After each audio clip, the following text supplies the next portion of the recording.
에스겔 8장 1절부터 18절까지 제가 읽습니다.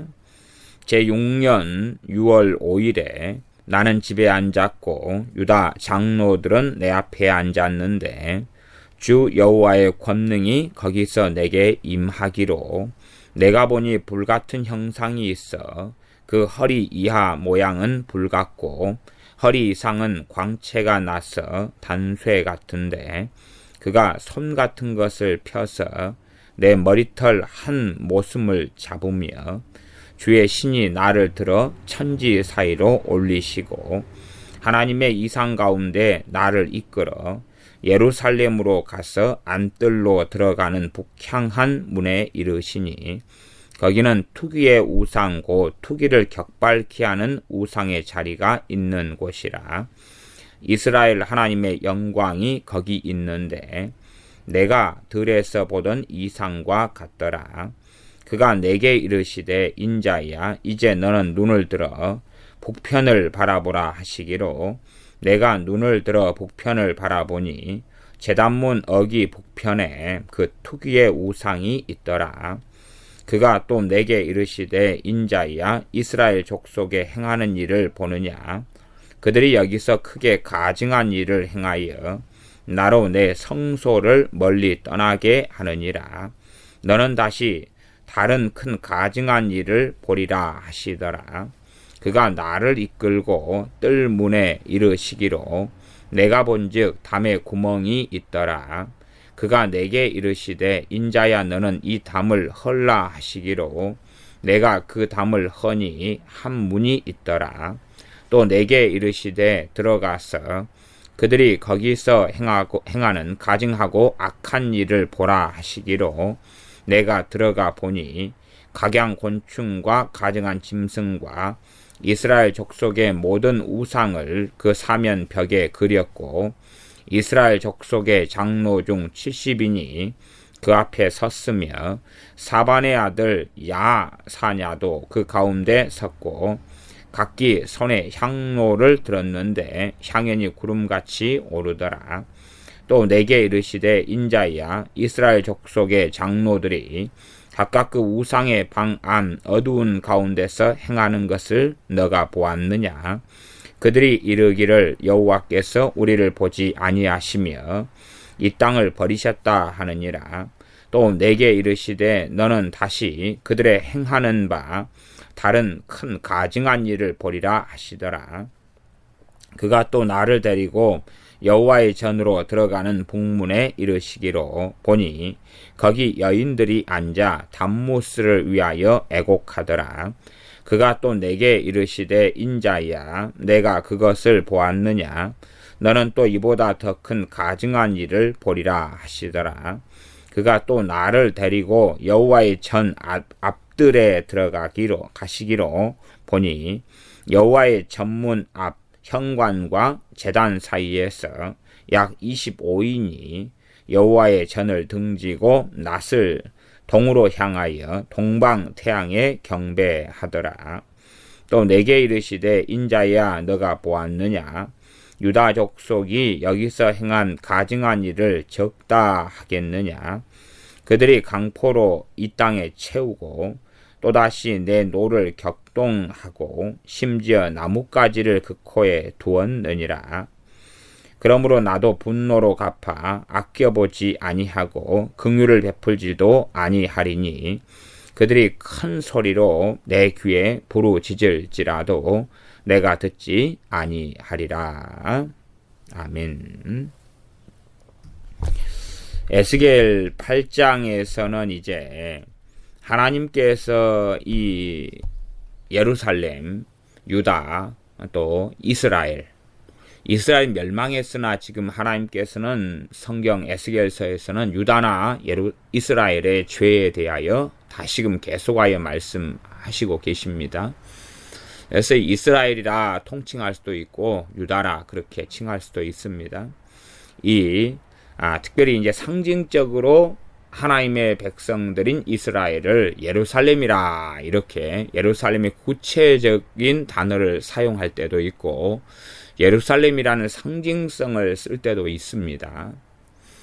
구약에서 하나님의 백성들에 대하여 이스라엘이라 그럴 때에 구체적인 육적인 이스라엘을 가리킬 때도 있고, 또 어떨 때는 하나님의 백성에 대한 총칭적인 상징성을 가진 단어로서 사용할 때도 있다 그러는 것입니다. 자, 이제 8장에서는 구체적으로 성전에서 벌어지고 있는 혹은 성전에서 벌어진 우상 숭배에 대하여 하나님께서는 에스겔 선지자에게 보여주시며 하나님의 심판을 말씀하십니다. 8장 1절입니다. 제6년 6월 5일에 나는 집에 앉았고 유다 장로들은 내 앞에 앉았는데 주 여호와의 권능이 거기서 내게 임하시기로. 제6년 6월 5일이라. 우리가 에스겔 1장인가 이렇게 가면 거기서는 출발할 때에 에스겔 선지자가 제30년 4월 5일에 그렇게 해서 이렇게 저렇게 따져볼 때에 주로 에스겔 선지자가 30살 되던 해 4월 5일이라 그렇게 우리가 이해할 수 있다 그랬고, 에스겔 1장 2절에서는 여호야긴 왕에 사로잡힌 지 5년 그달 5일이라 그렇게 해서 그 연도가 구체적으로 BC 593년이 된다 그랬습니다. 그 다음에 이제 여기서는 제6년, 그러면 이제 6년, 그래서 지금 에스겔 1장 2절에 있는 방식을 사용한 것 같습니다. 여호야긴 왕에 사로잡힌 지, 이제 앞에는 지금 1장에서는 5년이었죠. 여기서는 6년이다 그 말이죠. 그래서 그때가 BC 593년이었으니까 지금은 592년이 되겠습니다. 그래서 6년 6월 5일 그러면은 여호야긴 왕에 사로잡힌 6년 그러거나 6년째 되든 해죠. 혹은 이제 그냥 일상적으로 이야기한다면은 우리가 포로로 잡힌 지 6년째 되든 해 6월 5일 그렇게 말할 수도 있습니다. 그래서 보통 한 6월 5일 정도 된다 그러면은 이것이 이제 이스라엘의 이 원력법을 사용한 것이니까 지금 현재 우리 양력법으로 사용한다 그러면 한 9월 하순 정도까지 갑니다. 이렇게 차이가 나요. 이 이스라엘의 원력하고 우리나라 음력하고 차이가 한 달 보름 뭐 이 정도 차이가 나든가 그럽니다. 제가 그 공부한 지 오래돼 가지고 하여튼 차이가 좀 나고, 그 다음에 이제 우리나라 음력하고 우리나라 양력의 차이가 그때그때 바뀌죠. 근데 한 달, 그리고 이제 한 달이 좀 넘을 때도 많고, 한 달, 두 달까지 돼버리면 이제 윤달을 집어넣을 수밖에 없고요. 그런 시스템으로 흘러가기 때문에 양력하고 차이가 한 석 달, 심지어 이상까지 나서 일반적으로 역사학자들의 이야기는 이때가 양력적으로 한다면은 9월 하순 정도로 이렇게 봅니다. 그렇게 해서 이제 포로로 잡힌 지 6년 5월 혹은 여호야긴 왕에 잡힌 지 6년째 되던 해 6월 5일에 나는 집에 앉았고 유다 장로들이 내 앞에 앉아 있었다. 유다 장로들은 누구겠습니까? 포로로 유다 장로들도 잡혀왔다 그 말이죠. 일부가 잡혀왔겠죠. 그 일부 유다 장로들은 당연하게 이스라엘의 지도자들이 됩니다. 이스라엘의 지도자들. 그들이 이제 앉아 있었는데 주 여호와의 권능이 거기서 내게 임하기로. 주 여호와의 권능이 장로들에게 앉아 있는데 임하셨다. 그 다음에 그 다음 내용 8장 2절. 내가 보니 불같은 형상이 있어 그 허리 이하 모양은 불같고 허리 이상은 광채가 나서 단쇠 같은데 그가 손 같은 것을 펴서 내가 보니 눈을 열어 보았다 그 말이에요. 그런데 이제 그 허리 이하의 모양은 불같고 허리 이상은 광채가 나서 단쇠 같은데, 그럼 이건 성경에 나왔습니다. 앞에 에스겔 1장 26절부터 28절까지로 돌아가야 되겠습니다. 확인을 해봐야 되죠. 에스겔 1장 26절부터 보시면 26절에는 보좌에 한 형상이 있었다. 그런데 사람 모양 같았는데 27절 내가 본즉 그 허리 이상의 모양은 단쇠 같아서 그 속과 주위가 불 같고 허리 이하의 모양도 불 같아서 사면으로 광채가 난다. 그렇게 1장 27절하고 비교하면 여기는 먼저 허리 이하가 나오고 허리 이하가 불 같다. 여기는 허리 이하의 모양도 불 같다. 사면으로 광채가 난다. 그 다음에 허리 이상으로는 광채가 나서 단쇠 같아. 그리고 27절 1장 27절 그 허리 이상은 단쇠 같다. 단쇠는 온통 불꽃을 발하고 있는 백금 같다. 이렇게. 그러니까 여호와 하나님의 지금 형상을 다시 에스겔 선지자가 보고 있는 것입니다. 그 여호와 하나님께서 아버지 하나님 되시는 여호와 하나님께서 자신의 형상으로 말하자면 현현하셨고 그렇게 다시 선지자에게 보여주시는 것입니다. 이게 이러한 놀라운 신비가 어떻게 일어났는지까지는 알 수 없어도 정말 성경에 이런저런 선지자들이나 이런저런 사람을 다 따져도 이 여호와 하나님의 형상에 대하 이렇게 사실상 많이 접하고 보는 선지자는 에스겔 선지자 정도다 그렇게 생각합니다. 그다음에 모세도 놀랍지요. 하나님의 형상, 하나님께서 그의 형상을 그 앞에 지나게 하시고 보여주셨으며 항상 그와 대면하여 아는 사람이었습니다. 그러나 이 에스겔 선지자가 하나님을 만나는 장면들마다 참 놀랍습니다. 이게 소위 지금 현재 사람들이 하나님의 임재가 있다, 성령의 임재가 있다, 이런 게 해도 이런 에스겔 선지자가 경험하는 이런 것에 비하면 세 발의 피도 안 되니까 우리가 자칭 그냥 에스겔 선지서에 있는 것들을 나는 경험했다. 이러한 어리석은 것, 이러한 착각, 이러한 어리석음으로 들어가서 자칭 선지자다. 이런 것을 하지 않도록 정말로 주의하고 조심해야 될 것입니다. 3절 그가 손 같은 것을 펴서 내 머리털 한 모숨을 잡으며 머리털 한 모숨은 웅큼입니다. 머리털 한 움큼을 손으로 딱 잡았다. 여호와 하나님의 손이 얼마나 크기가 될까요? 근데 어쨌든 간에 그것까지는 다 구체적으로 여기서 에스겔 선지자에 보여주신 것은 없고 선지자는 봤겠지만 기록된 건 없다 그 말이죠. 그렇게 해서 머리를 움켜 잡았다.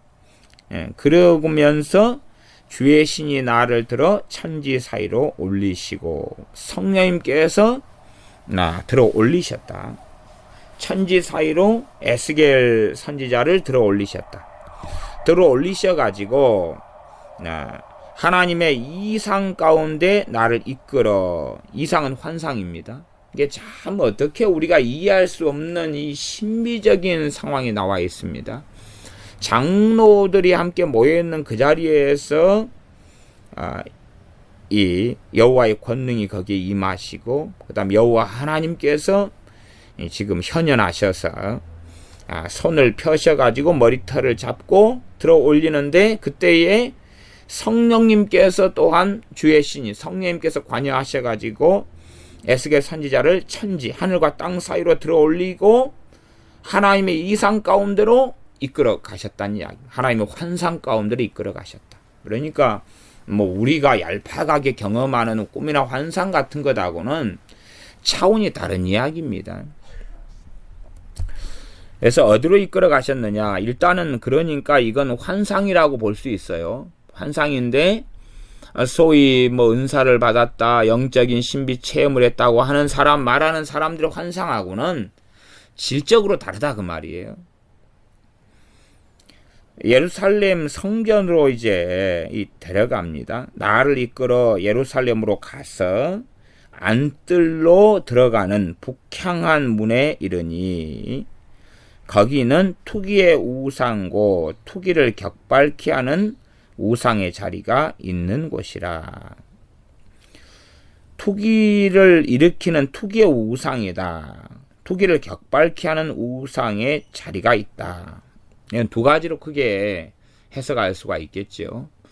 투기의 우상이다 그렇게 할 때에 하나님께서 우상 숭배에 대하여 가증하다, 또한 내가 질투하는 하나님이다 그런 말씀으로 이야기한다면은 이거에 대한 번역이나 해석상에서 하나님의 투기를 가져오는 우상이다. 일반적인 우상에 대한 단어로서 우리가 해석할 수 있는 게 첫 번째고, 그다음 두 번째는 그 아래서 3장 3절 하반절에 투기를 격발케 하는 우상의 자리, 이것도 하나님의 투기를 일으키는 그런 우상, 이렇게 해석하는 첫 번째 이야기를 앞에 했습니다. 두 번째는 그냥 말 그대로 투기의 우상이다. 이렇게 투기의 우상, 그러니까 우상 자체가 투기의 우상이다. 그 다음에 이 투기의 우상을 통해서는 투기를 유발하게 하는 이런 우상이 된다. 말하자면은 각 사람들에게 이 마귀 역사, 귀신의 역사가 투기나 시기, 질투를 막 일으키는 이러한 우상이 된다. 이렇게 이제 일반론적으로도 볼 수 있습니다. 저는 전자에 좀 더 비중을 두어야 되지 않느냐고 개인적으로 생각합니다. 8장 4절입니다. 이스라엘 하나님의 영광이 거기 있는데 내가 들에서 보던 이상과 같더라. 들에서 봤던 것은 3장 23절에 있고, 3장 23절에는 내가 들에서 하나님의 영광이 나타났는데 그것은 앞에서 여호와의 전에 그 하늘에서 보시는 그 이상, 보여준 이상 1장 27절, 28절 여기 나타났던 그러한 여호와의 영광과 같았다. 그런 말씀으로 다시금 에스겔 3장 23절은 에스겔 1장으로 돌아가는 그러한 말씀을 하고 있었습니다. 내가 들에서 보는 이상과 같더라. 거기에 다시금 이스라엘 하나님의 영광이 임하였다라고 말씀합니다. 이게 환상이긴 환상인데 그냥 우리가 꿈처럼 보통 환상처럼 하는 것하고는 전혀 지금 양상이 다릅니다. 환상이긴 한데 실제 이상이다. 그렇게 말씀드립니다. 8장 5절 그가 내게 이르시되 인자야 이제 너는 눈을 들어 북편을 바라보라 하시기로 내가 눈을 들어 북편을 바라보니 제단문 어귀 북편에 그 투기의 우상이 있더라. 투기의 우상, 질투의 우상, 투기나 질투의 우상, 투기의 우상, 혹은 하나님의 투기에 이러한 투기를 일으키는 우상, 이렇게도 번역할 수 있다 그랬습니다. 제단문 어귀는 입구입니다. 입구 북편에 투기의 우상을 지금 세워놓고 있다 그 말입니다. 6절 그가 또 내게 이르시되 인자야 이스라엘 족속에 행하는 일을 보느냐. 그들이 여기서 크게 가증한 일을 행하여 나로 내 성소를 멀리 떠나게 하느니라. 너는 다시 다른 큰 가증한 일을 보리라 하시더라. 이스라엘 백성들, 이스라엘 족속들이 제단문 입구 북편에 투기의 우상을 세웠다. 그렇게 해서 그들이 가증한 일을 행한다 그 말입니다. 이들이 하나님의 성전에다가도 우상을 세운다는 이야기. 그냥 어디 산당을 세워가지고 거기에서 행하는 것에 대해서는 앞에 말씀에 있었습니다. 이러한 산당을 세워서 악을 행하고 이러한 것들도 있는데 자기 집에서 몰래 개인적으로 하고 이 정도까지도 큰 가증한 일인데 하나님께서 자신의 이름을 두신 곳, 자신의 영광을 두신 곳, 그 다음에 성전, 성소를 가리켜 하나님께서 언약을 하신 그런 곳. 또한 이스라엘 백성들이 때마다 절기마다 되면 이 남자들은 성전으로 나온다는 것입니다. 거기에 대놓고 이제 이 가증한 우상을, 질투의 우상을, 투기의 우상을 세워놓는다 그 말입니다. 거기에 우상을 세워놓으면 이스라엘 백성들이 말씀도 없는 그 사람들이 나와가지고 뭐로 빠집니까? 우상 숭배로 빠집니다. 제가 서울의 명동성당에 구경을 갔더니, 그래서 내부에 들어갔더니 명동성당 저기 앞에가 스랍을 형상화했던가 천사의 형상이 만들어 놨더라고요. 천사에. 그 다음에 이제 거기에 다 사람들이 앉고 서고 관광객들도 앉아서 기도한다고 있고, 그래서 저도 그 명동성당 안에 앉아 있으면서 그 비치된 것을 살펴보고 그랬습니다. 비치된 것은 그들이 사용하는 뭐 소위 말하면 찬송가 이런 거 살펴보고, 그런데 뭐 요셉 창가부터 시작해서 막 별게 다 있더라고요. 아주 우상 숭배의 도가니였습니다. 그렇게 하고 앉아 있는데 앞에가 전면에가 이제 천사상을 만들어 가지고 있었다 그 말이에요. 근데 이제 수녀 한 명이 쭉 나와가지고 지나가다가 그 천사상에 머리를 숙이고 입을 맞추고, 큰 천사상이었던 것 같아요. 그래가지고 들어가더라고요. 그러니까 참 얼마나 극심한 우상숭배가, 그 명동성당이면은 대한민국의 천주교 성당의 중심이죠. 근데 그렇게 뻐자시 그런 데서 그렇게 행하고 있는 것입니다. 물론 뭐 밖으로 나갔더니 밖에도 마리아상을 세워놓고 거기에 사람들이 절하고 경배하고 숭배하고, 물론 자기들은 숭배가 아니라고 주장하지만 절하고 마리아에게 기도하는 게 숭배가 아니면 뭐란 이야기입니까? 그 다음 이제 지하로 내려가 봤어요. 그랬더니 거기는 고해성사실이 있다. 고해성사실이 있고 사람들이 장례식장처럼 조용하게 수녀들 앉아 있고 방에 몇 개가 있던데 거기에 대기하고 순번을 대기하고 있고, 한쪽에 가니까 이제 뼈다귀들을 놔둔 거예요. 뼈다귀들이 과거에 선 카톨릭 선교사들의 죽은 유골이다. 그래서 한 3군가 그렇게 놔두면서 뼈다귀를 또 숭배하고 하는 등의 일을 하는 것입니다. 그러지만 그들은 예수님을 자기들이 잘 믿는다 그러고 하나님을 잘 믿는다 그럽니다. 그렇게 역사적으로 살아왔던 인구들은 그래도 항상 최근래까지도 10억 명이 넘어왔습니다. 지금 인구 72억이 될 때도 일반적인 통계상으로는 11억 이상입니다. 그런 사람들이 그 세계 속에 들어가지고 사는 것입니다. 과거에 한 오래전에 제 청년 때에 25년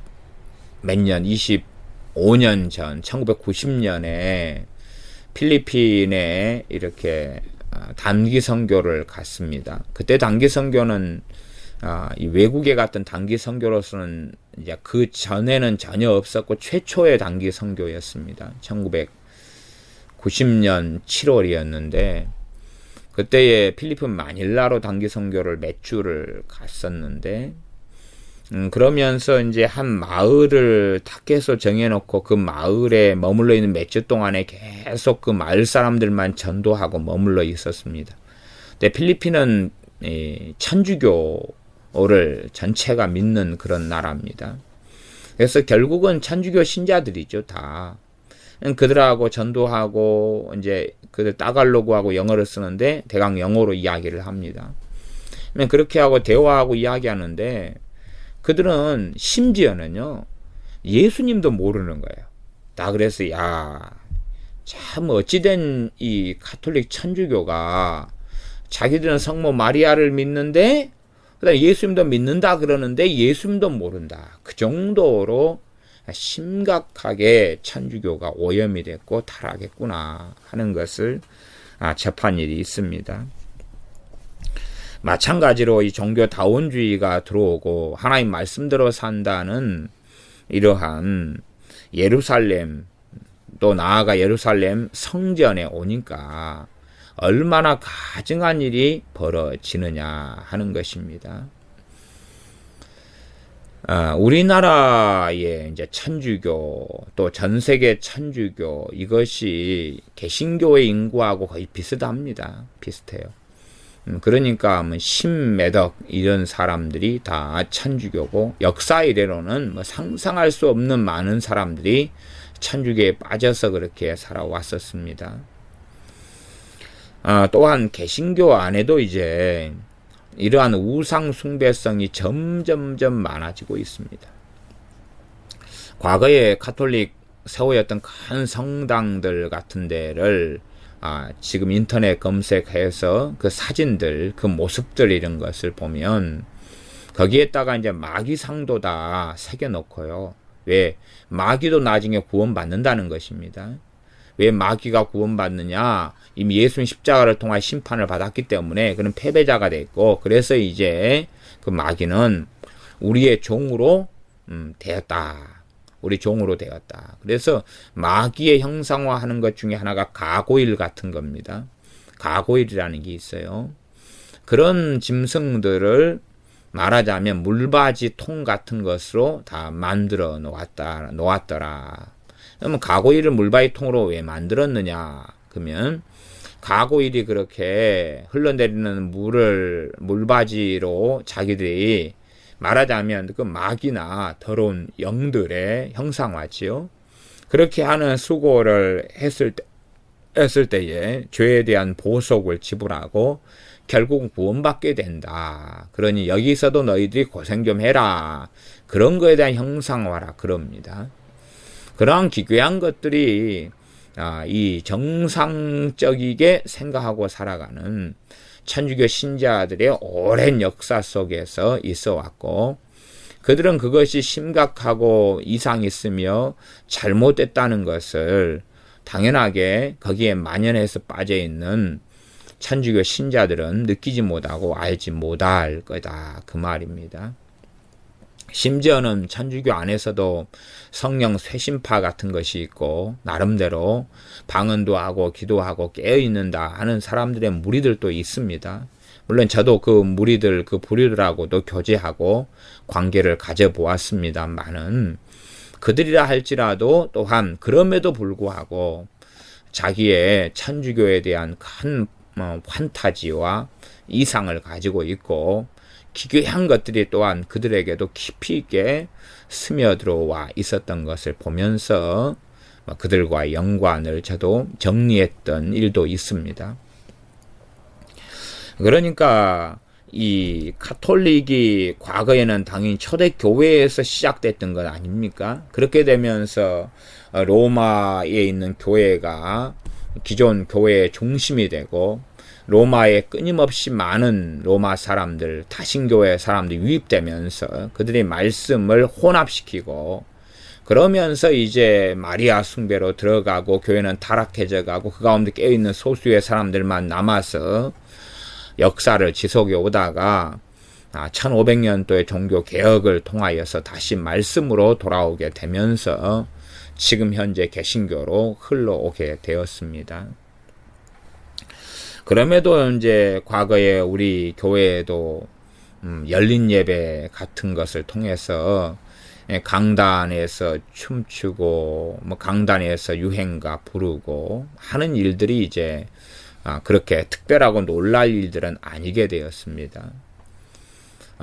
최근에 어떤 목회자께서 자기가 굉장히 존경한다는 목사님, 아주 그 목사님을 따르는 사람들이 너무 많고 존경한다는 목사님을 너무 많이 자랑을 하시더라고요. 그래서 저는 생소한 분이셔서, 물론 대한민국에 얼마나 목회자들이 많습니까? 그러니 생소한 분들이 한두 명이 아니지요. 생소한 분이셔서 이름을 적어놨다가 유튜브에서 그분을 검색을 해보았어요. 그랬더니 그분이 강단에서 유명한 세미나도 컨퍼런스도 하는 분이다던데, 그분이 강단에서 자기가 예배 때마다 특송을 부르는데 특송이 찬송가는 없고 다 가곡만 불러요. 예배 시간에 가곡, 고향의 봄이라든지 그런 것부터 시작해서 별의별 가곡을 부르는데, 본인이 가곡을 몇 년 동안 이렇게 개인적으로 레슨을 받아 배웠대요. 그래서 주일날 예배 때에 가곡을 불러요.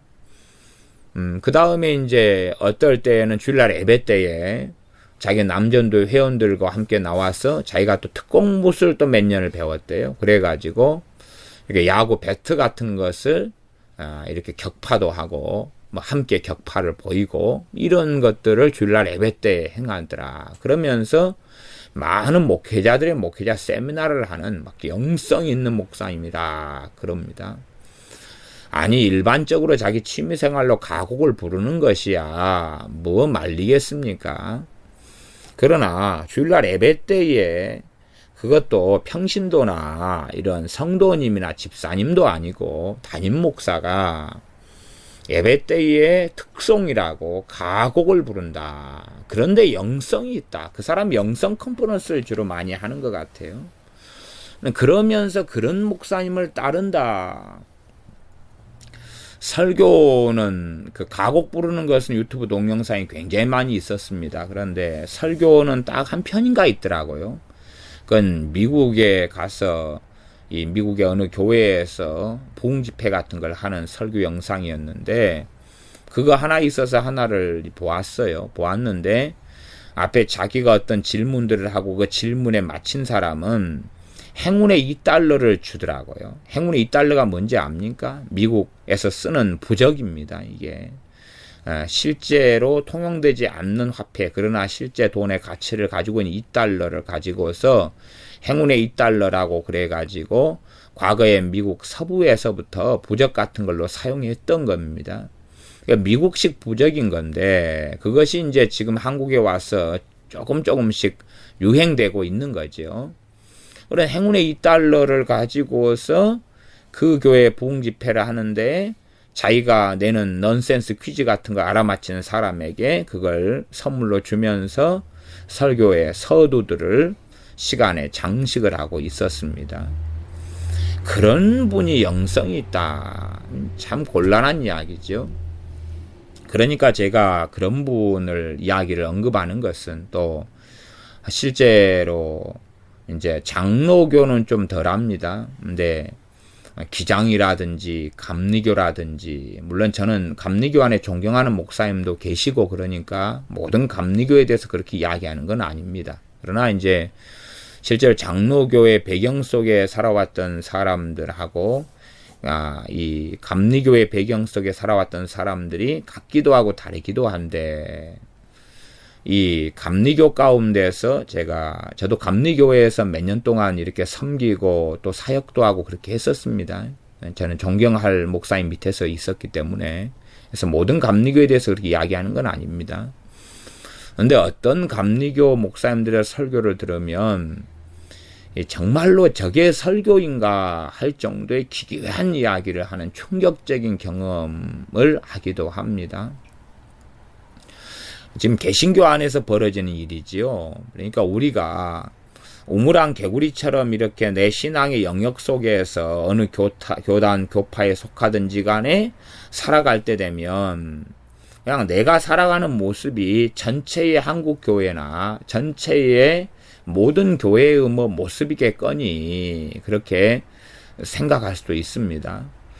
하지만 실제로는 한국 교회 강단의 오염되고 타락하고 더러워진 모습들은 생각외로 많이 심화되어 있습니다.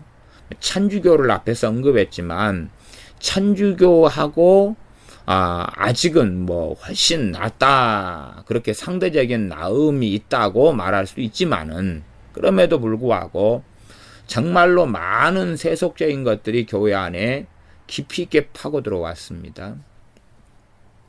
그런 것들 중에 하나가 워십 댄싱이라는 것부터 시작해서 참 많은 이러한 이 것들 또 미디어를 통한 설교라 그러지만은 결국 미디어를 통해서 저게 설교인가 광고인가 이렇게 구분하기 어려울 정도로 전에 국민일보 광고를 봤을 때에 어떤 목사님은 설교하게 될 때에 설교를 사람 눈에 보이는 설교를 하려고 6.25 기념주일 같은 때는 아주 그냥 진짜 실물 모형 크기로 탱크를 강단에다가 만들었다 그럽니다. 그것이 그 탱크 만드는 이러한 사역을 하는 집사님이 목사님이 원하는 실물들을 강단에 다 만들어 놨는데 그분이 놀랍게 종이 같은 걸 이용해 가지고 타이어 같은 걸 이용하고 등등 해서 탱크 모형을 그대로 강단에 만들어 생생하게 만들어 놓은 것이 국민일보에 나왔던 것을 보고 인터뷰한 기사들을 제가 읽었습니다. 뭐 그것 자체가 그런 모형적인 실물을 가지고 보이는 설교를 하는 방식이 요즘에 유행하는 방식 중에 하나니까 그것 자체를 딱히 틀렸다 그렇게 말하는 건 아닙니다. 그러나 사실은 그런 것을 통하여서 야금야금 들어와서 강단이 더러워지고 말씀이 기괴해지고 교회에서 있는 교회 예식이 이상해져 가는 많은 양상들이 존재하고 있습니다. 자, 그러면 이제 성경 본문으로 돌아가서 보겠습니다. 8장 6절에 그들이 여기서 크게 가증한 일을 행하여 나로 내 성소를 멀리 떠나게 하느니라. 크게 가증한 일을 행하니까 내 성소를 멀리 떠나게 한다. 하나님께 성소를 두시고 언약하시며 말씀하셨는데, 그런데 하나님을 떠나게 하는 것이죠. 사람들의 가증한 일이. 그러지만 사람들은 그렇게 말할 것 아닙니까? 하나님께서 우리와 함께 하신다. 그렇게 말할 수도 있겠습니다. 그러나 자신들이 행하는 가증한 일로 하나님께서는 멀리 떠나신다고 말씀하십니다.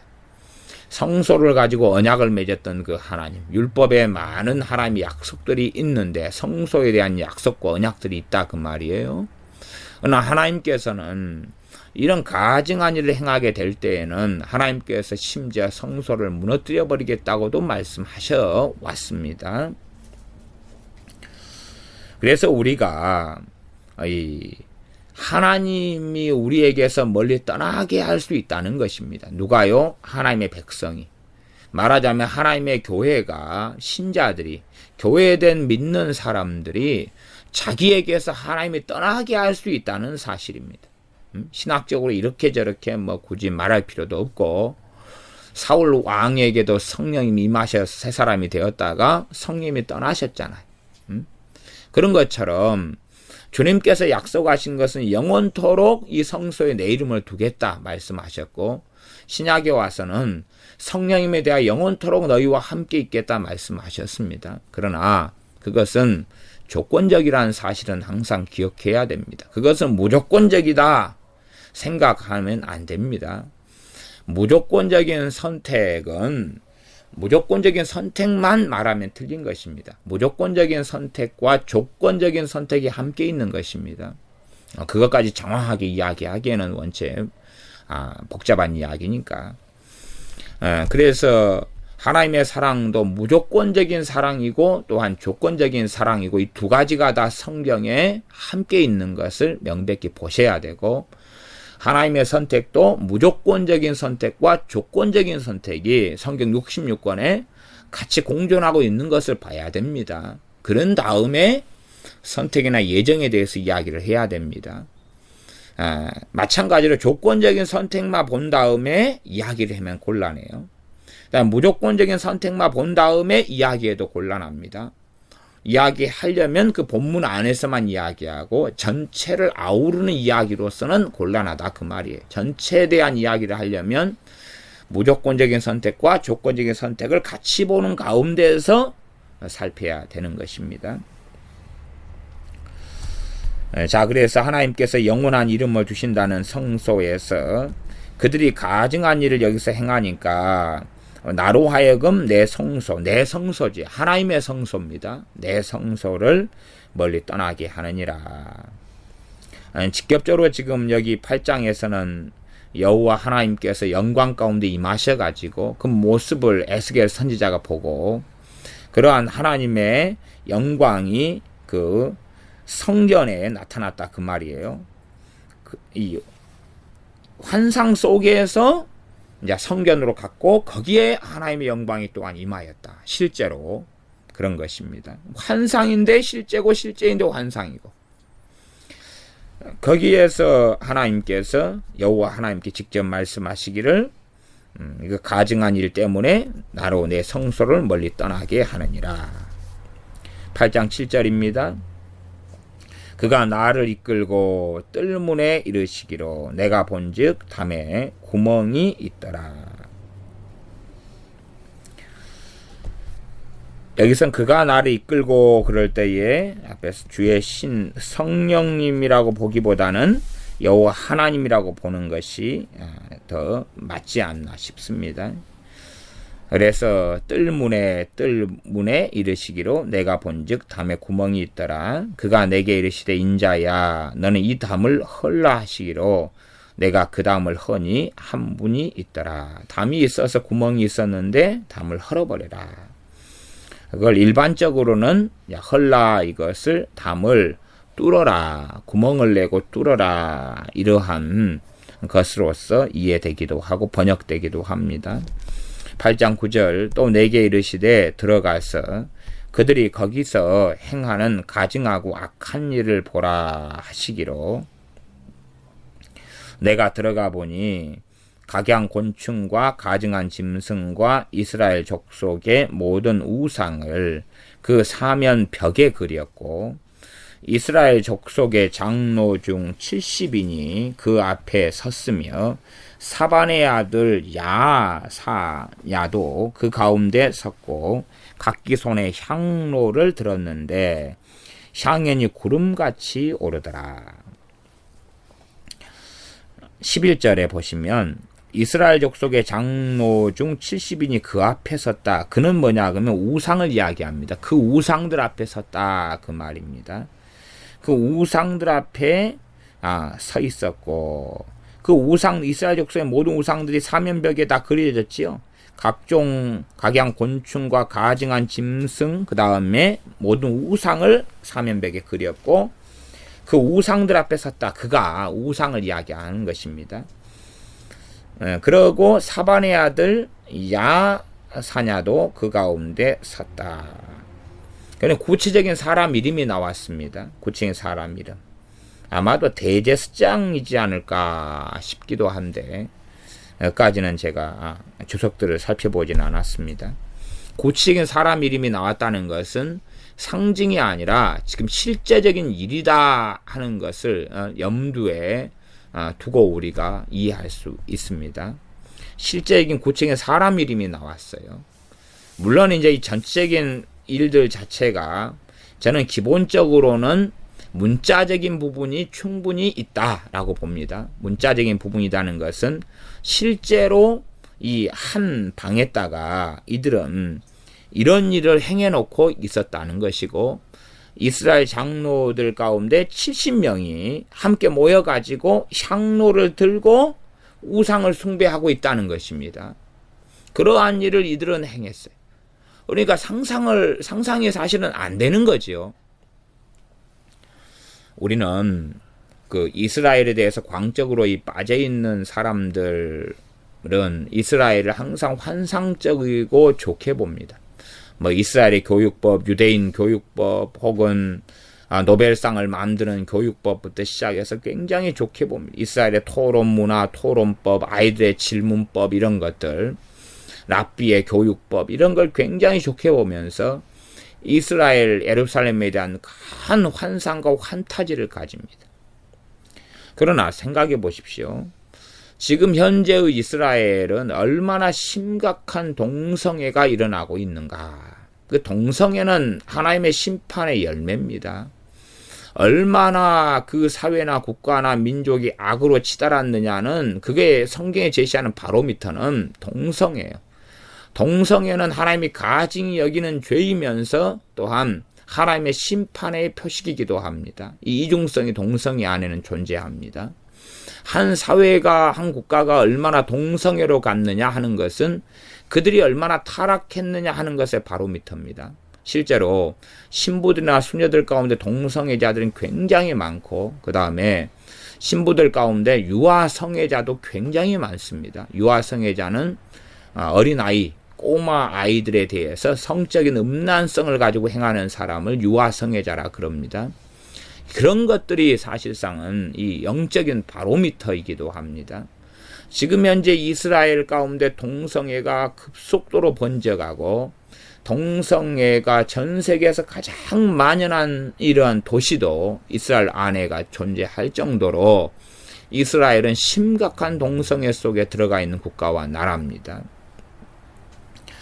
그런 것처럼 이제 이 당시의 이스라엘도 하나님만을 섬기는 율법을 가지고 하나님만 섬기고 하나님 앞에 절기를 보내며 매일 제사하는 이들이 이런 삶 가운데로 타락해져 온 거예요. 이것은 한순간에 순식간에 되는 게 아니고 점점 타락으로 이렇게 흘려 내려와야지 가능하고 되는 것인데 이러한 상태까지 처해 있다는 것입니다. 에스겔 선지자도 이곳에서 누구였습니까? 제사장이었죠. 지금 현재 포로로 잡혀왔을 때의 제사장이었어요. 그렇게 에스겔 1장에 나와 있습니다. 그러면 레위 지파의 제사장 가문에서 태어난 사람이에요. 그러나 이러한 가증한 일을 성전에서 성소에서 벌어지는 가증한 일을 에스겔 선지자, 에스겔 제사장에게 보여주셨어요. 그러면 거꾸로 에스겔 제사장은 선지자는 이러한 것을 알았겠느냐 그럴 때 저는 아마 몰랐을 것이다. 왜요? 자기 세계 속에서만 사니까 그런 거예요. 자기 세계 속만 사니까. 장로교 가운데 통합 측 교단이 NCCK의 중심이고 WCC를 이끌어 그쪽에 주도하는 세력이기도 합니다. 그러나 한국적인 전통상에서는 오직 말씀, 오직 성령, 성경의 무호성, 절대성을 믿는 그러한 한국교회, 개신교, 또 보통 성도님들이니까 성경의 무호성과 절대성을 통합 측에 속해 있는 신학교들 혹은 거기에서 자라고 목사 안수를 받은 많은 목회자들은 별로 안 믿습니다. 또 제가 또 이렇게 이야기하면은 통합 측 교인들이나 목회자들이 반발할 수도 있는데 전체 100%에 대한 이야기는 아닙니다. 그러나 상당수가 그렇다 하는 이야기입니다. 상당수가 그렇다. 예를 들어서 통합 측 교회 많은 목사님들은 관상기도나 묵상기도를 좋아합니다. 그 이유는 뭐냐 하면 하나님께 왜 소리를 내서 말하고 기도할 필요가 있느냐. 소리를 내서 너는 내게 부르짖으라 그렇게 할 필요가 있느냐. 간절히 기도하면 소리를 낼 필요가 뭐가 있느냐. 침묵하고 묵상이면 그게 고차원의 기도다. 왜? 하나님은 전능하셔서 귀가 있어서 들으신다. 다 아시는데 무슨 소리 지르고 크게 하고 간절히 기도하고 애타게 기도할 필요가 뭐가 있느냐. 그런 논리를 가집니다. 문제는 지혜로우신 하나님께서 간절히 기도하라 그랬다는 게 문제죠. 지혜로우신 하나님께서 부르짖어 기도하라 그랬다는 게 문제입니다. 그러니까 제가 그런 일반적인 것만 이야기해도 이 사람들이 성경의 무호성을 믿지 않는다 그렇게 제가 논증하는 것입니다. 구체적으로 들어가면 훨씬 더 많은 내용들이 있을 겁니다.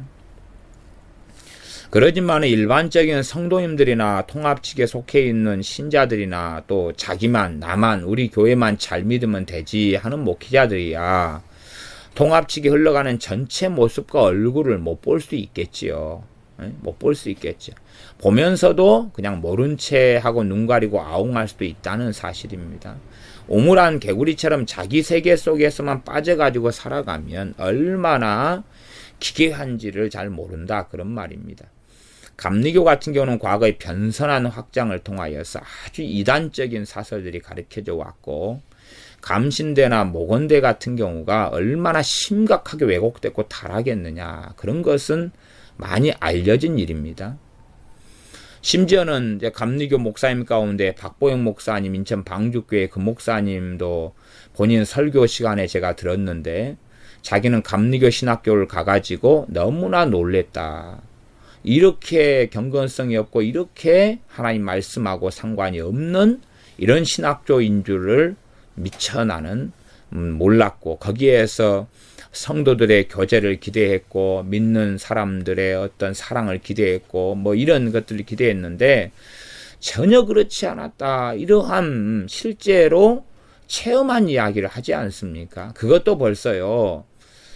그분이 한 39인가 40인가 이 돼서 신학을 시작했고 지금 60대 한 중반 가까이 이르르셨으니까 벌써 25년 전의 이야기 아닙니까? 그럼 지금은요. 지금 훨씬 더 심각해졌습니다. 거기에서 양산되고 나온 분들이 목사님들이에요. 그런 실상을 많은 사람들이 이해하지 못할 수 있습니다. 왜? 내가 사는 우물안 개구리처럼 살면 이 사회에 돌아가는 것, 전체 교회가 돌아가는 모습에 대하여 문외한이 되어지는 것입니다. 그러나 나는 모른다. 나는 나만 잘 믿으면 된다. 그렇게 생각할지 몰라도 한국은 하나의 공동체고 한국 교회도 하나의 공동체라는 사실입니다. 그런 것은 하나님의 관점에서 우리가 이해하고 있어야 됩니다. 자, 그렇게 해서 이제 이런 이스라엘 70 장로들하고 사반의 아들 야사냐가 우상숭배 같이 이 어느 방에서 들어가서 하고 있는 것을 보았습니다. 12절 또 내게 이르시되 인자야 이스라엘 족속의 장로들이 각각 그 우상의 방 안 어두운 가운데서 행하는 것을 너가 보았느냐. 단지 상징적으로 그냥 이 사람들이 그냥 돈이라든지 옷이라든지 명예라든지 이런 우상을 섬긴다 이런 이야기가 아닙니다. 아니고 직접적인 우상 숭배로 가는 것입니다. 직접적인 우상 숭배로. 그러니까 지금 현재 한국교회 안에서요. 이 조상 제사를 인정하는 목회자들은 굉장히 많습니다. 그 다음에 조상 제사를 지내는 사람들이 예배에 참석하는 걸 꺼리지 않게 하기 위하여 조상 제사를 적극적으로 인정하고 하도록 이야기하는 사람도 있고, 그 다음에 제사 지내는 문제 가지고 우상 숭배라고 전혀 언급하지 않는 목회자들도 아주 많습니다. 단지 그것이 그냥 조상에 대한 예의다 이런 방식으로 흘러가는 경우에 목회자들도 많습니다.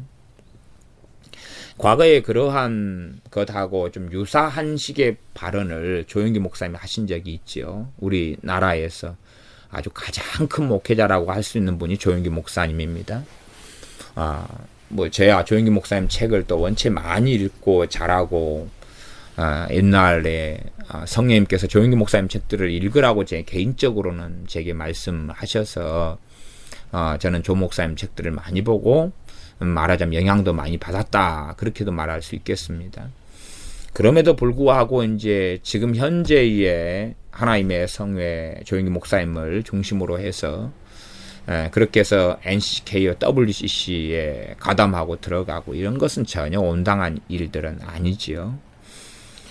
그리고 나아가면은 거기에서 이제 가지고 있는 그러한 생각과 가치관들이 이제 뿌리를 내리고 흘러가기 시작하겠지요. 물론 이제 조영기 목사님 그렇게 이야기했다가 원체 공격하는 사람이 많아서 뜨거 그리고 뒤로 후퇴하고 말을 이렇게 섞어버리고 번복해 버리셨습니다. 그러니까 조상에 대한 제사하고 절하는 것은 우상숭배가 아니고 예의다 이렇게 하다가 이제 말이 다시 번복해서 그렇게 해서 이제 다행스러웠다 그렇게 말할 수 있겠습니다. 하지만은 이렇게 타락이 심화되고 교회 타락이 심화되면 과거에는 숨어서 그냥 했던 것을 드러내놓고 한다. 드러내놓고 한다.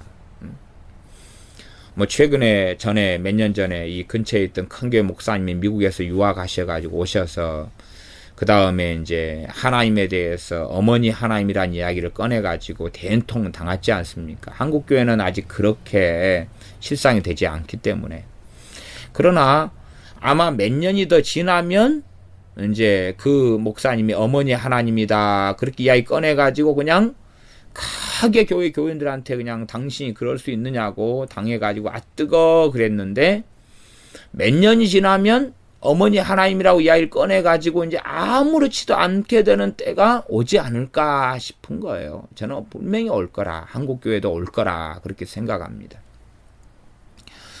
저는 드럼이라는 걸 특별히 대단히 나쁘게 보지는 않습니다. 그럼에도 불구하고 상당히 드럼이란 악기를 주의해서 사용해야 될 필요는 있다. 왜냐하면 성령님의 역사가 먼저 임하기 전에 사람 스스로의 감동을 자아내고 성예보다 앞서 나가는 것을 자극하는 그러한 찬양으로 흘러가는 도구가 되기 쉬운 것이 드럼이라 이런 악기라는 것을 저는 생각한다. 개인적으로 그럽니다. 그러면 이제 드럼이라는 악기가 한국 교회에 들어왔을 때 처음에는 대부분의 교회들이 반대했습니다. 반대했어요. 북이라는 건 많이 사용했지만 드럼이라는 악기는 굉장히 시끄럽고 요란하고 사람의 감성을 막 자극하고 이래서 반대했다가 그 다음에는 이제 급속도로 그냥 깊이 있게 들어왔죠. 들어오고 말았어요.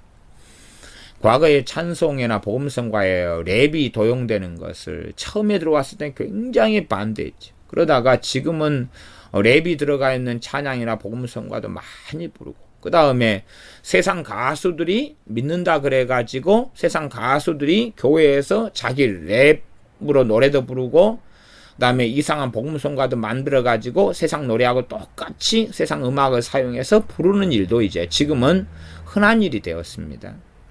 그렇게 점점점 개인적으로 은밀히 행하던 것이 이렇게 성소에까지 가지고 나와서 행할 정도가 되면 하나님의 심판이 임한다는 것입니다.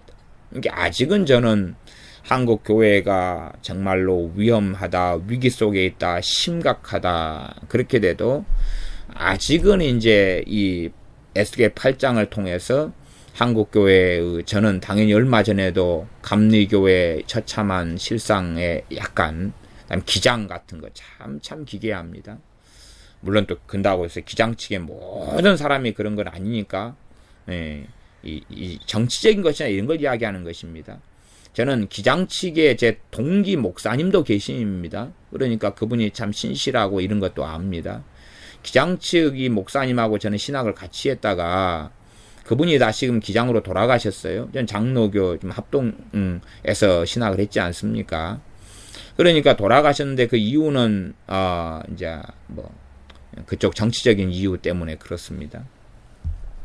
어쨌든 간에 그러나 전반적인 것 자체가 완전한 상식을 벗어나 버린 것이 기장입니다. 감리교 자체도 사실은 그런 것이 굉장히 강하고 물론 뭐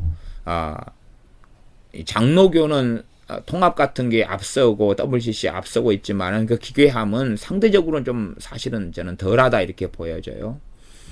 명예를 추구하고 막 이런 것들은 상대적으로 굉장히 강해져 가고 있습니다만은 한국교회 교인들이 그것을 잡고 있다. 왜? 한국교회 교인들이 가지고 있는 기본적인 마인드가 오직 성경, 오직 말씀, 성경의 무호성을 믿고 있기 때문에 목회자들이 장로교 목사들은 잘 드러낼 수 없다는 거죠. 자기가 신학교에서 배워왔던 기괴한 것, 잘못된 것, 종교 다원주의적인 것, 이것을 드러내면 자기 교인들이 떠나거나 문제가 벌어지고 자기가 교회를 떠나야 되는 이런 아직은 상식적이고 건전한 생각들을 교인들이 가지고 있기 때문에 지금 현재 목회자들은 안 드러내는 목회자들이 많다. 저는 그렇게 봅니다. 왜? 그들이 신학교에서 배운 것이 그건데 그것을 거부하지 않고 대부분 배워왔는데 때가 되면 드러내야 되는데 아직 한국교회 전체적인 모습은 드러낼 만한 상황이 잘 안 되고 그렇게 안 되는 배경에 가장 힘이 센 것이 장로교가 됩니다. 장로교는 개혁파, 개혁주의니까 오직 성경으로 시작됐으니까 성경을 거부하고 부정하고 성경의 절대 진리를 부정하는 사람들이 아직은 설 자리가 없기 때문에 그 잘못된 흐름으로 흘러가는 것을 좀 더 이렇게 막고 저항하고 있는 부분이 강할 수밖에 없습니다. 그러나 이제 어느 때에 교회가 에스겔 8장처럼 될 수 있다는 것입니다. 에스겔 8장처럼 드러내놓고 천주교가 처음부터 저런 모습이 아니었잖아요. 천주교 처음부터 저렇게 마리아상을 성당 안에다가 세워놓고 들며 나가며 성당 마리아상 앞에서 절하고 사는 그런 게 아니었잖아요. 제가 지금 전한다 그것은 이렇게 인사하는 것이 절하는 것 아닙니까? 아니 마리아가 전지전능합니까? 성당 이 성당에도 마리아상이 있고 마리아상 안에가 마리아가 있어요? 그러면 저쪽 성당에 있는 마리아상에가 마리아가 들었습니까? 다 그냥 얼굴도 조금씩 다르고 크기도 조금씩 다르고 비슷하게 만든다 그래도 색깔도 좀 다르고 다 하얀색입니다만은 그러니까 여기 마리아한테 마리아상이 인사를 했는데 저기 마리아상에서 인사하고 서울에서 뭐 부산에서 전주에서 대전에서 성당마다 마리아상에서 인사했는데 그걸 마리아가 전지전능해가지고 그 인사를 받고 있냐 그 말이에요. 그러니까 자기들은 그 인사하는 것이 절하고 경배하는 것이 아니라 그러는데 그건 아닐 수 자체가 없는 거예요. 제가 천주교 신자들하고 논쟁을 간혹 가다가 했었습니다. 제가 우리 동네에서 간혹 가다가 제가 공원으로 쓰는 데가 어디냐 그러면 천주교 성당 벤치입니다. 제가 천주교 성당 벤치를 천주교 성당에 들어가면 거기에가 편주교 같은 경우는 그 이제 성당의 조경이라든지 이런 공원화식을 많이 해놨어요. 옛날에 땅을 넓게 차지하고 중앙 집권식의 시스템이기 때문에 재정적인 이런 부분에서 이제 넉넉하게 이렇게 했던 부분들이 있습니다. 또 숫자가 적고. 그러니까 조경을 잘 돼 있고, 그 다음에 자판기도 가격이 좀 싸고, 200~300원, 또 200원, 막 이러니까, 벤치도 있고, 그래서 저는 간간히 우리 동네 천주교 성당에 가서 커피를 마십니다. 근데 사실은 마시는 이유 중에 하나는, 천주교의 그 형태와 모습을 저는 보려고 그래요. 그런 부분도 사실 의도성도 가지고 있습니다.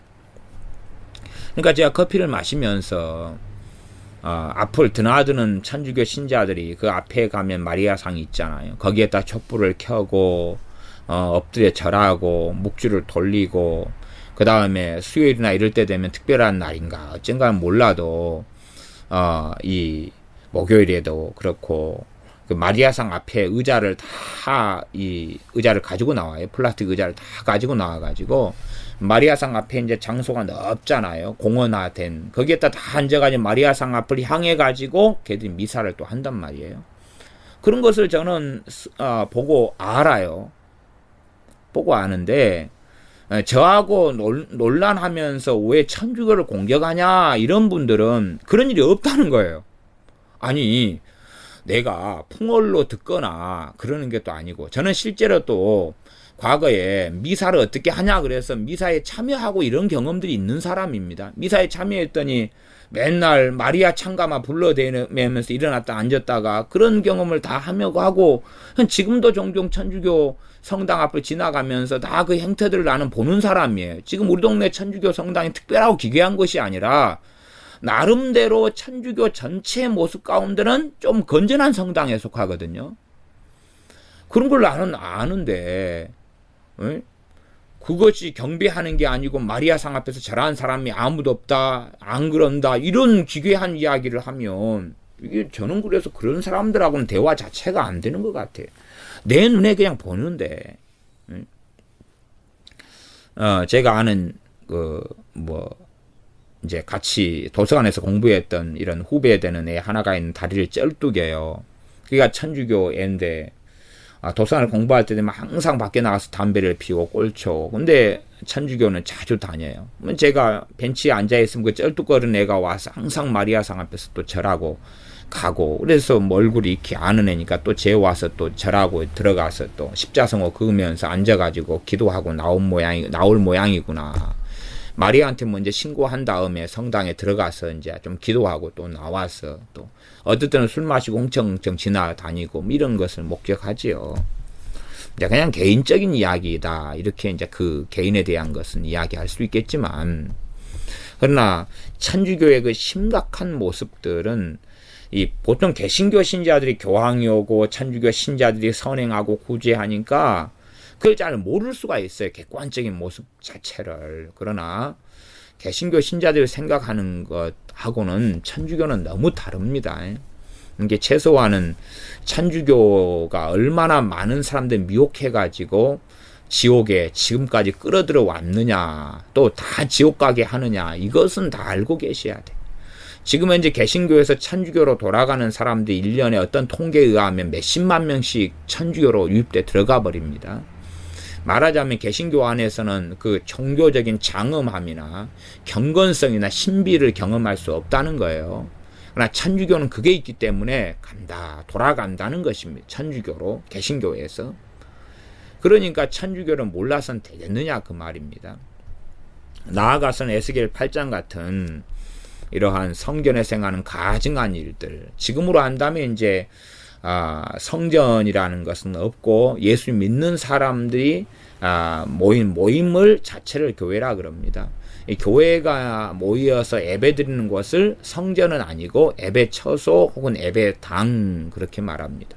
그래서 과거의 교회들 같은 경우는 교회 건물을 지을 때에 건물 밖에다가 무슨 교회 예배당 그렇게 글을 썼지요. 근데 지금은 이제 예배당 그 개념이 사라지고 교회 이렇게 사용하는 일상 용어가 됐습니다만은 진정한 교회는 믿는 사람들이 교회지요. 그들이 모이는 예배당인데 이런 그들이 모이는 예배당 속에서 또는 예배 가운데서 벌어지는 우상 숭배나 가증한 일들 이런 것들이 점점점 나타나고 만연되어져 가면 그러면 이건 이제는 심판이 임하는구나 하는 것을 알 수가 있습니다. 대환란이 임한다 그렇게까지는 극단적으로 말하기는 어려워도 최소한은 우리나라와 우리 민족에 대한 하나님의 심판은 있겠다 그렇게 말할 수 있죠. 그다음 전 세계의 교회가 이렇게 흘러가면 당연하게 그때는 대환란이 찾아올 수밖에 없겠구나 하는 추측도 가능하다 그 말입니다. 아직까지는 한국 교회의 실상이 몇몇 교단, 교파 또 교회들이 그렇게 나아가고 있지만 전체적인 교회의 모습은 아직은 그렇지 않은 것을 봅니다. 어떤 교단이나 교파는 훨씬 심각하게 됐고 그래서 실제로는 목회자들이 강단에 설교하는데 성경 본문이 없어요. 본문이 없고 성경 내용을 가지고 이야기하지 않는 목회자들이 지금 얼마나 많은지 모릅니다. 이게 자기 신변잡기적인 이야기예요. 자기가 체험하고 경험하고 막 성님이 임재가 임하고 본 이야기, 환상 이야기, 자기가 차를 타고 가는데 주님이 자기 만난 이야기, 그런 기괴한 이야기들, 믿거나 말거나 하는 이야기들을 하지만 성경을 정확하게 강해하고 성경을 설명하고 말씀하는 그런 것들은 이제 강단 설교에서 드물어지고 없어졌다 그런 말입니다. 또한 예배의 중심은 뭐라고 말해도 설교입니다. 그러나 설교의 시간이 짧아져 가고 없어져 가고 독일 같은 경우는 설교 시간이 5분인가 그럽니다. 제가 직접 저는 독일어를 공부는 했어도 독일은 제가 간 적이 없으니까 그러지만 어디까지가 정확한지까지는 제가 모르겠습니다만은 독일에서 유학 오신 분이 독일 교회의 설교는 5분 설교나 길면 10분 설교라고 이야기하시더라고요. 그 다음에 그분이 우리나라 와가지고 독일 스타일로 해가지고 교회 부흥을 이루려고 교회를 개척하셨어요. 그래서 5분 설교 이렇게 했더니 교회가 맨 처음엔 사람들 모이다가 결국은 망해버렸어요. 아직 한국 교인들은 그래도 30분 설교 정도는 좋아하는 것 같아요. 그러지만 그럼에도 불구하고 이제 점점 설교 시간은 줄어들어가고 있습니다. 독일 교회가 5분이다. 그분 말씀대로. 그렇다면 얼마나 독일 교회가 심각하게 타락해져 버렸고 무너져 버렸느냐 하는 이유를 거기서 우리는 발견할 수가 있어요. 마틴 루터의 종교개혁의 중심지가 독일 아닙니까? 독일 사람으로서. 그럼에도 불구하고 얼마나 심각하게 독일이 자유주의 신학으로 물들었는가 하는 것은 우리가 다 압니다. 그래서 독일은 자유주의 신학의 중심지라고 신학을 하는 사람들은 이해하고 있습니다. 일본의 교회 같은 경우도 종교 다운주의나 그 안에 우상들이나 심각합니다. 제가 어느 통합식 교회 이야기를 들으니까 그 교회 같은 경우는 교회 안에서 자주 관상 손금을 자주 본다 그래요. 관상 손금을 자주 본다 그래요.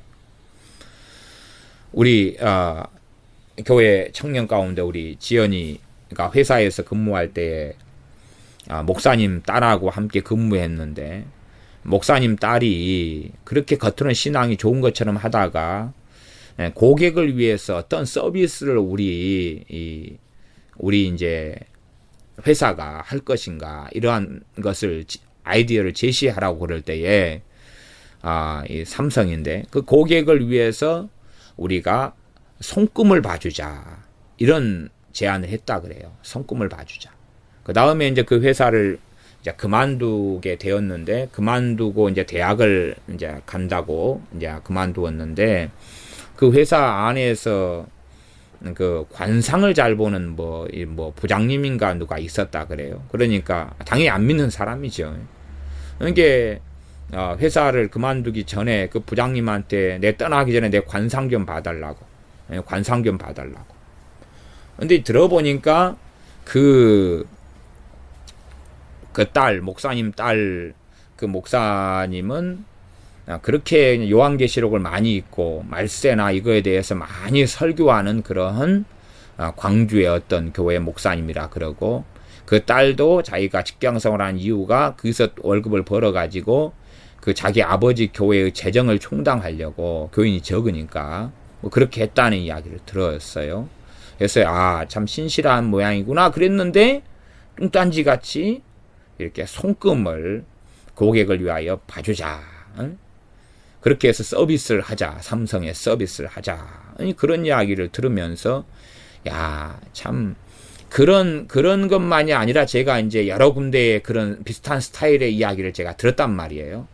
그러나 이제 제가 사는 세계에서는 저는 그런 걸 경험한 적이 없으니까 저는 어떻게 생각하냐 그러면 설마 그냥 1000교회 10,000교회 가운데 하나겠지 그렇게 저는 했다 그 말이에요. 네? 설마 이게 저도 제가 지금 우리 교회가 제가 말씀드리자면 20개째고 그 다음에 실제로는 따지면은 21개인가 그럴 겁니다. 이 앞에 이 통합기교회 큰 교회 있잖아요.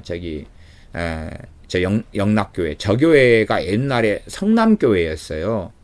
근데 옛날에 천주교 건물처럼 단층 건물로 이랬거든요. 70년대. 근데 제가 우리 집 위에 교회를 다니다 그 교회가 없어진 다음에 저기 천막교회를 다니다가 그 다음에 저 성남교회를 좀 다녔거든요. 그러니까 성남교회는 제가 개수에서 빼가지고 저게 이제 이름을 영락교회를 바꾸고 몇십 년 지금 돼가지고 지금까지 1000명 교세를 이루고 있다가 이제 다 갈라지고 찢어지고 이렇게 해서 이제 몇백 명 남았는데 그러니까 저도 나름대로 한 20개 교회 정도 신앙생활 했으니까 얼마나 이 교회에 대한 경험이 많아요. 그럼에도 불구하고 지금 현재 교회다 그러면 저는 우리 교회에서 이제 10몇 년 동안 목회를 하니까 뭐 잘 모르죠. 모르고 그냥 다 열심히 주님 믿는 사람들의 주의 속에서 저는 살아가니까 그런 걸 모르고 그냥 간혹 상담하시거나 간접적으로 듣거나 그러는데 이제 시간이 흘러가니까 실제로 교회들 성도님들의 사정이나 상황이 상상외로 심각한 상황이다 하는 것을 실제로 접한다 그 말이에요.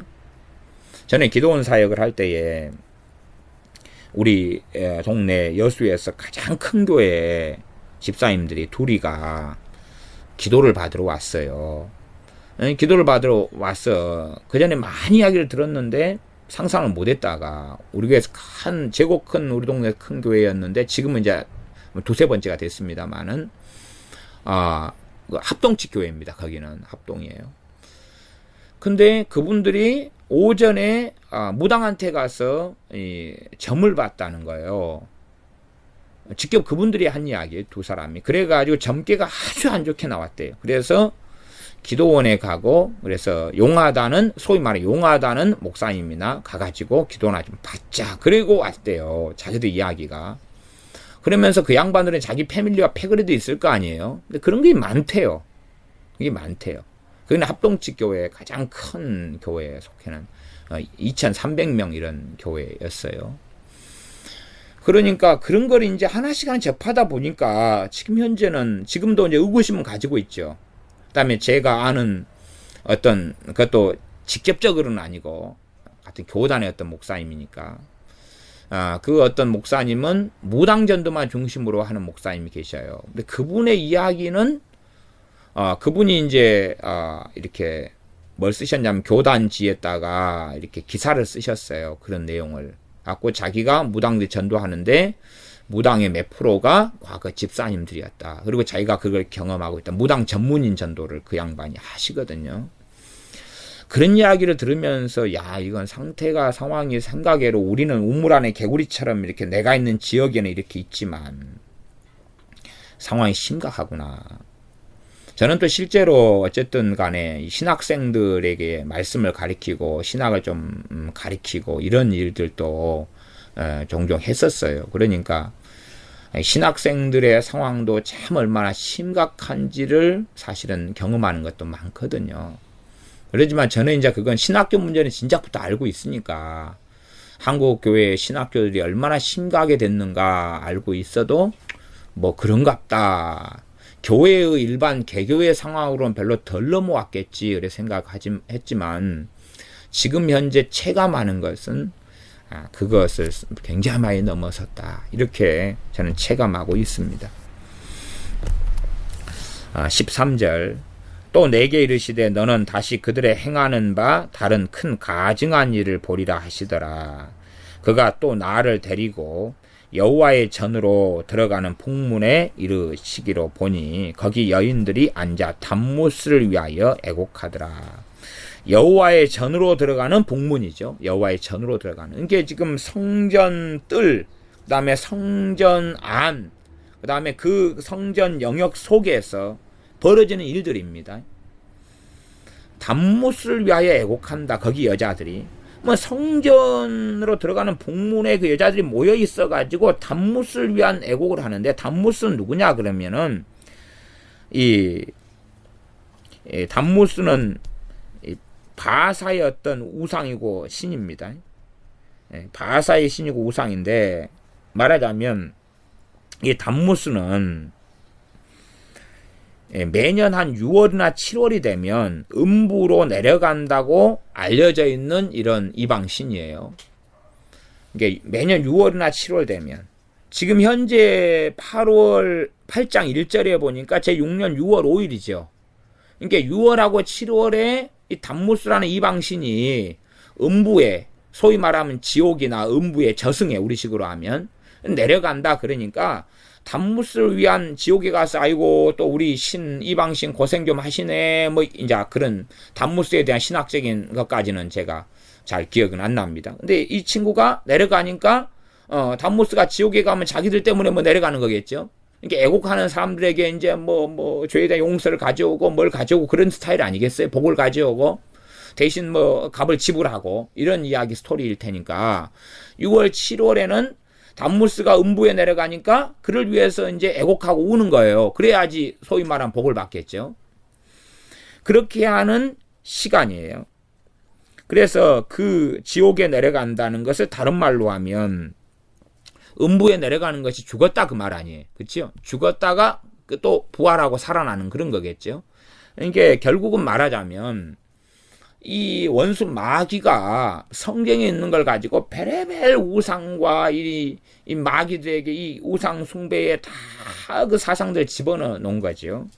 그래서 조롱하려는 거죠. 주님의 십자가의 죽으심과 부활하심 같은 것을. 그래서 담무스가 음부에 내려가는 것을 애도하는 말하자면 담무스의 죽음이죠. 자기들이 섬기는 신.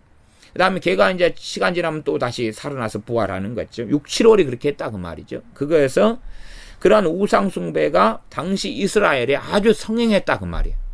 심지어는 성전까지 들어오고 성전 들어간 북문까지 와가지고 여자들이 모여가지고 거기에서 여호와 하나님을 찾고 기도하는 게 아니라 뭐 한 거예요? 여자들은 어차피 성전 안에는 못 들어가니까 그 북문 그 어귀에 그쪽에 모여가지고 담무스를 향해서 애곡하고 울고 있다 그 말이에요. 6월 7월에 지금 6월 5일이잖아요. 이게 부지런도 하지요. 6월부터 시작하는데 꼭 라마단 40일 금식 이런 것처럼 6월부터 시작하는데 지금 얼마 안 돼서 그러고 앉아있잖아요. 15절 그가 또 내게 이르시되 인자야 너가 그것을 보았느냐 너는 또 이보다 더 큰 가증한 일을 보리라 하시더라. 더 큰 가증한 일이 뭐냐 16절 그가 또 나를 데리고 여호와의 전 앞 안뜰에 들어가기로 보니 여호와의 전문 앞 전문은 뭐냐 그러면 전문 여호와의 전문이니까 꼭 역전 이런 것처럼 성전 성전문입니다. 성전문 앞 그러니까 입구가 되겠죠.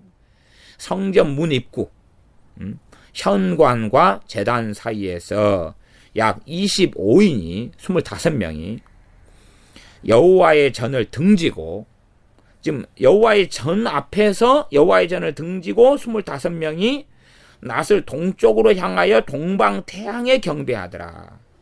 동방태양에게, 태양을 신으로 믿고 있는 거죠. 그쪽을 향하여 절하고 있는 것이에요. 성전 안에, 지금 성전 뜰에서 그런 거겠죠. 거기에서 25명이 그러고 있어요. 집단으로. 17절.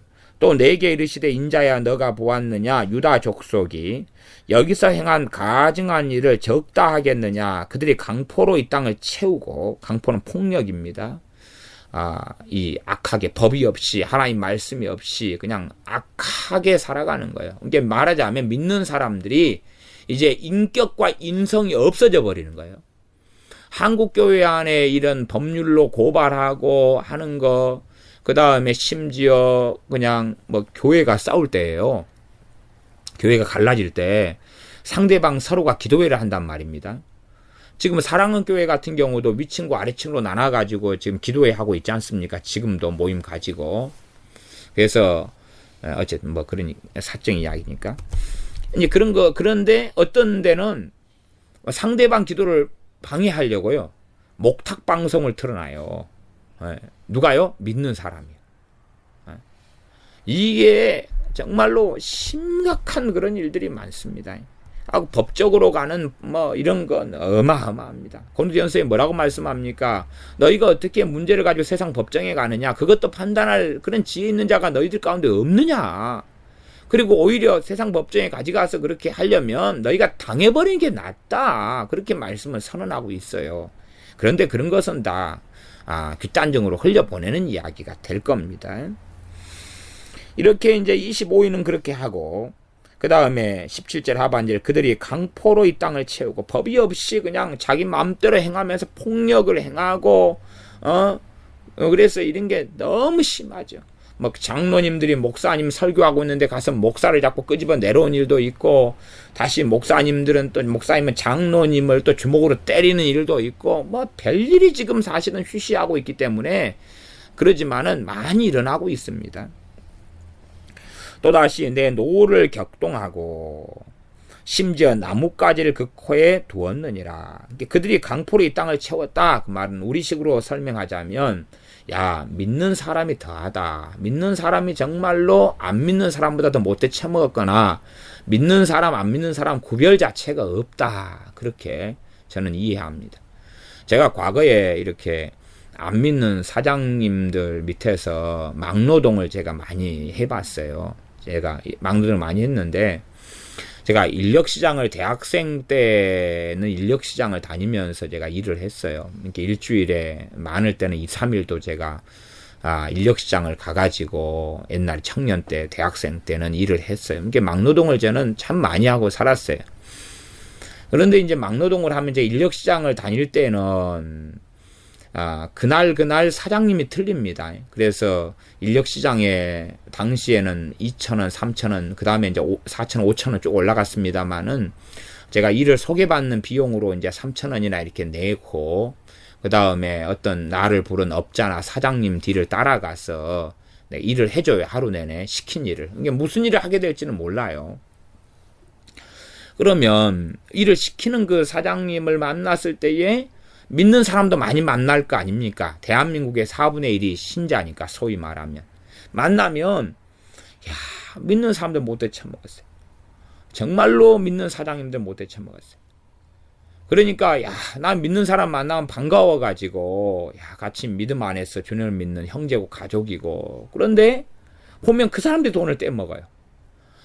그래서 이제 제가 그 경험을 좀, 여러 번 한 다음에 제 마음의 소원과 기도는 뭐냐 그러면, 제발 믿는 사장 좀 안 만났으면 좋겠다.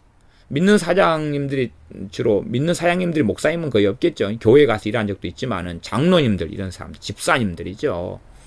근데 그렇게 틀린 거예요. 아마 그들이 교회에서 얼굴 모습은 굉장히 이쁘겠죠. 온화하고 친절하고 안에서는 그러겠지만은, 사회에서는 뭐 자기를 그대로 적나라하게 드러내놓고 살죠. 근데 그렇게 못돼 처먹었어요. 그럼 제가 지금 경험하는 이런 것도 이미 20년이 훨씬 넘어간 이야기입니다.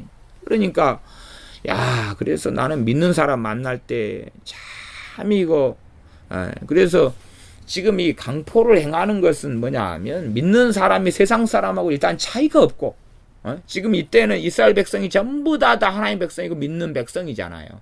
이들이 강포를 행한다는 이야기는 지금으로 한다면 교인들을 이야기한다고 이해할 수 있죠. 그러니까 믿는 사람이 안 믿는 사람보다 더하거나 비슷하거나 차이가 없고 구별이 없는 거죠. 구별된 사람들인데 구별이 안 되는 거예요. 그러니까 이런 거에서 이제 점점점 오면서 그 다음에는 뭘 더럽힙니까? 예배를 더럽히죠. 예배를 더럽히는 거예요. 예배를 더럽혀. 그전에는 예배당 밖에서는 지 맘대로 하다가 예배까지는 보존을 좀 하다가 이제 어디로 침탈해 들어오죠? 예배를 더럽히는 거예요. 예배를 더럽혀. 그래서 요즘에 교회가 싸움이나 분란이 일어난 교회들 보면은 예배 시간에 막 별짓을 다 해버려요. 그 예배는 지금 하나님 앞에서 드리는 예배입니다. 그런데도 예배 시간에 하여튼 별짓을 다 하는 거예요. 그들이 강포로 이 땅을 채우고 또다시 내 노를 격동하고 심지어 나뭇가지를 그 코에 두었느니라.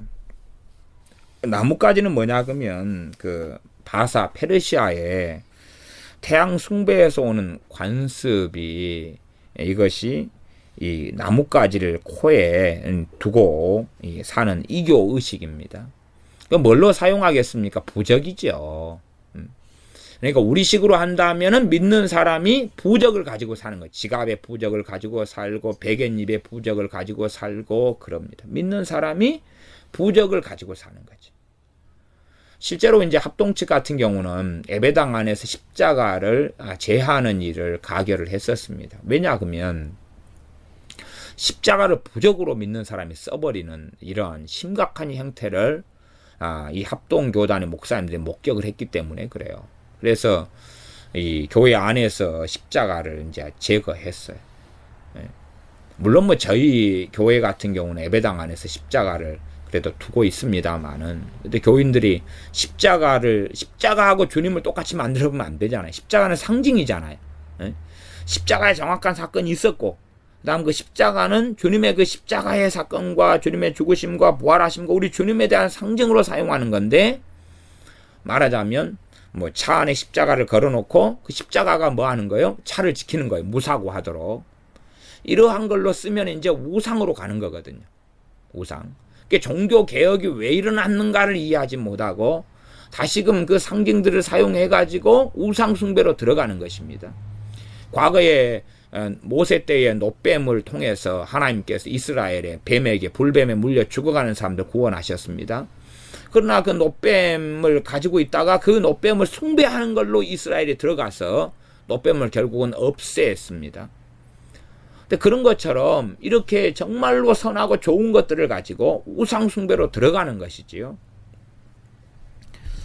그것보다 더 심각한 것이 이렇게 이교 의식을 가지고 끌고 들어온 거죠. 그래서 나뭇가지를 코에 두는 이러한 페르시아 바사의 태양 숭배에서 오는 이교 의식을 가지고 주술적으로 사용하는 것입니다. 이까지를 지금 하고 있다는 것입니다.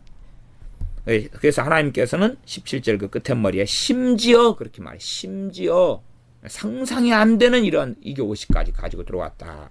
18절 그러므로 나도 분노로 갚아 아껴보지 아니하고 긍휼을 베풀지도 아니하리니 그들이 큰 소리로 내 귀에 부르짖을지라도 내가 듣지 아니하리라. 제가 NCK에 대해서 설교도 좀 하고 심각함을 이야기합니다. 뭐 어떤 사람은 제게 그러기도 하더라고요. NCK가 지금 북한에 동조하고 북한과 통일을 원하지만 결국 원하는 통일은 연방계 통일입니다. 적화 통일이죠. 사랑이라는 이름과 명목으로요. 그 다음에 북한에는 정말로 북한은 종교의 자유가 있고 NCK의 중심은 알죠? NCK가 WCC 연결돼가지고 옛날에 국외교단이고 그 이상이 되는 세력이 모이고 뭐 통합부터 시작해가지고 싹 모여서 하나가 돼가지고 행하는 거지요. 나는 무죄하다 그렇게 해도 NCK가 전 NCK 사이트 들어가면 전면에가 그런 기도문이 떠 있었어요. 지금은 하도 말썽이 되니까 이제 없앴습니다만은 NCK 기도문이 뭐였습니까? 부처님, 마리아여, 이 하나님이여, 예수시여, 뭐 그런 식으로 기도를 다 하는 거예요. 그래서 나중에는 마무리는 나무 아부 타불 아멘 그거 아닙니까? 그 기도문에 NCK가 한국교회 개신교 교단들이 중심을 이룬 가장 큰 단체, WCC하고 함께 가는 가장 큰 단체가 두 개죠. NCK하고 한기총입니다. 근데 그것이 그렇게 행해 왔어요. 지금도 행하고 있고.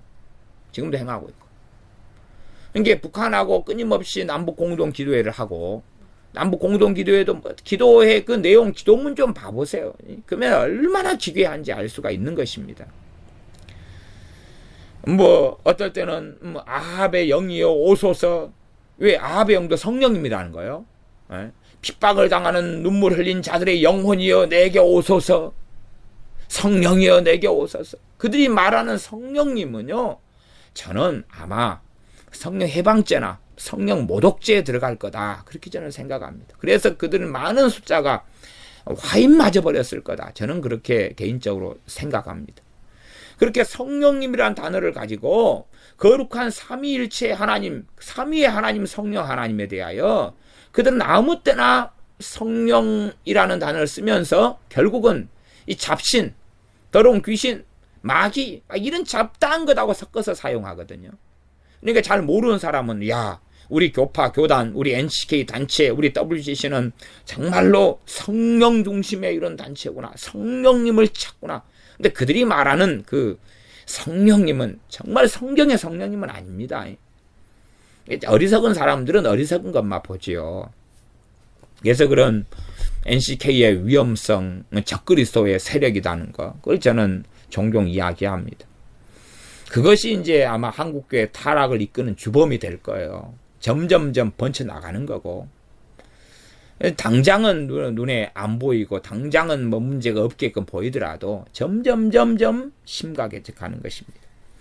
지금 현재 이 예루살렘, 특별히 예루살렘 지금 성전, 예루살렘의 죄를 이야기하는 예루살렘 성전에서 벌어지는 우상 숭배, 지금 성전에 지금 여자들은 그 안에까지 못 들어오니까 그 성전의 이제 근처부터 시작해서 안까지 싹 벌어지는 이러한 우상 숭배에 대하여 하나님 말씀하고 있습니다. 그러니까 사회적으로 믿는 사람이 타락해져 가고 악해져 가고 세상 사람과 구별이 없어져 가고, 그러면서 이제 실제적으로 우리식으로 한다면 예배 가운데까지 이제 예배당이나 예배 속에서도 우상 숭배가 심각하게 들어와 버리는 거예요. 그러나 그들은 인식하지를 못한다는 것입니다.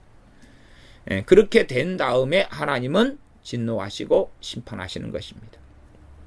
기도하겠습니다. 아버지 하나님, 하나님께서 이러한 이스라엘의 범죄를 통하여 성전에서 우상 숭배와 타락을 인하여 하나님께서는 8장 18절에 그러므로 나도 분노로 갚아서 아껴보지 아니하고 긍휼을 베풀지도 아니하겠다. 그들이 큰 소리로 내 귀에 부르짖을지라도 내가 듣지 아니하리라 선언하시는 말씀을 봅니다.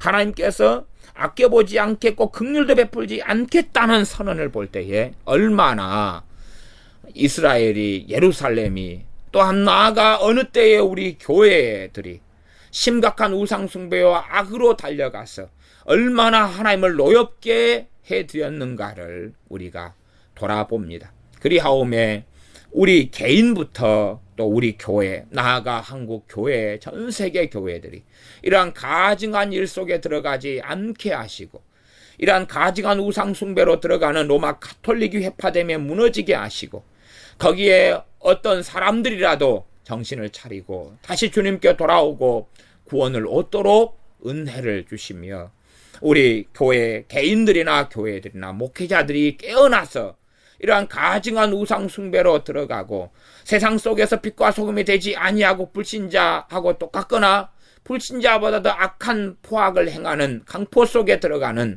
삶이 아니라 빛과 소금이 되며 깨어나며 구별되며 구분되는 그러한 그리스도인으로 살다가 주님 앞에 서게 하여 주시옵소서. 예수님의 이름으로 기도하옵나이다. 아멘.